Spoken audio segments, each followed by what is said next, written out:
السلام عليكم، ازيكم يا حبايبي؟ اللهم صل على سيدنا محمد. عملنا بقى صينيه السردين ده النهارده. كان ده السردين ده في السوق وده الموسم بتاعه، فانا جبت كده قلت اعمله، لان هو بصراحه كله بيقول مليان اوميجا 3 ومفيد جدا لينا ولاطفالنا والكبار والصغيرين. بصوا ما شاء الله اهو.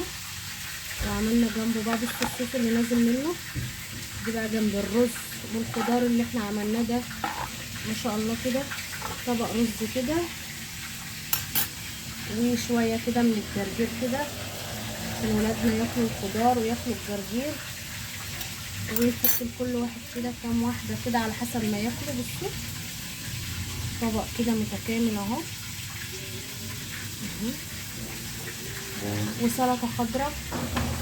وطبعا عشان الولاد بقى عملت طبق بطاطس. يا رب بقى لو عجبك الفيديو ما تنسيش تشتركي معانا وتعملي لنا شير او لايك. ويلا بينا نشوف مع بعض عملنا السردين ازاي. ده سمك كده سردينة اهو، غسلاه ومتنضف، هو مش كبير اهو. عملتله بقى هنا، انا عامله جنبه سمك هنا، عملتله بقى بصل وطماطم وفلفل اخضر وفلفل احمر وكزبره وثوم وليمون وقشر الليمون. ودي الخلطه اللي احنا بنعملها للسمك. هرصه بقى كده اهو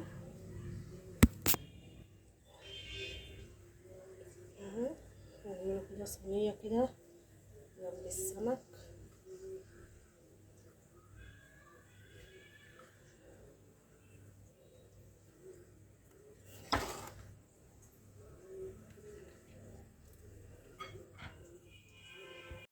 كده بقى رصيته بالصينيه دي. انا ما حشيتش قلبه عشان هو ايه، مش هيستحمل لب حادق، فانا مش عايزاه. انا التتبيله حطيت عليها معلقتين كده من الخلطه دي من تحت، يعني انا تبلت البصل والفلفل والحاجه والخضار تبلته بالتتبيله.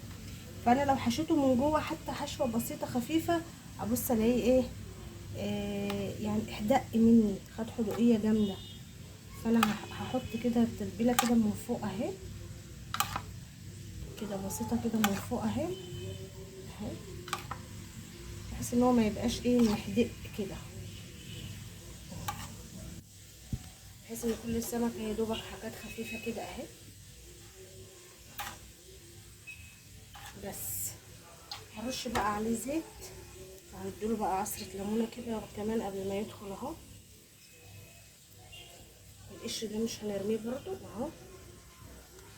وهدخله بقى ايه الفرن، هو مش هيستحمل. تبقى شويه زيت كده حلوين اهو اهو. انا عامله سمك تاني جنبه، بس انا ايه ده عملت اهو كده. الصينيه دي لقيته النهارده في السوق فجبته نص كيلو اهو. هدخله بقى الفرن وما يخرج هوريهولكم.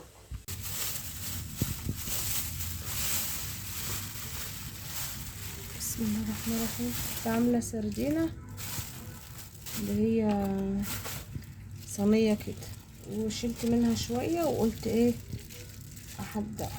بسم الله الرحمن الرحيم.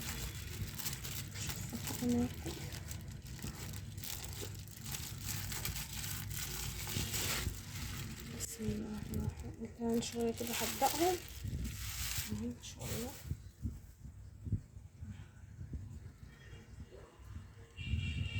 بصوا ان شاء الله متطلعش اي حاجه غير ملح وشطه ولا كركم ولا بابريكا ولا اي حاجه. بصوا ما شاء الله عامله ازاي. انا مخليها من يوم الاثنين، النهارده الخميس اهو فتحت عليه. ندوق بقى، عمالين نفتح بس.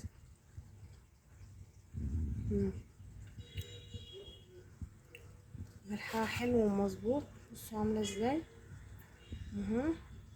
عايزه بقى اجيب كميه اكبر واحدقها، اجيب برطمانات كده واحدقها.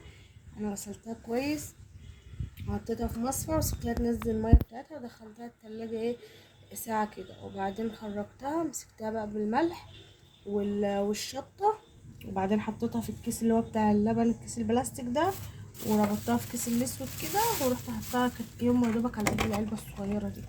وقفلت عليها وحطيتهم 3 ايام على ظهر التلاجة عندي. ما شاء الله طالعه عامله ازاي.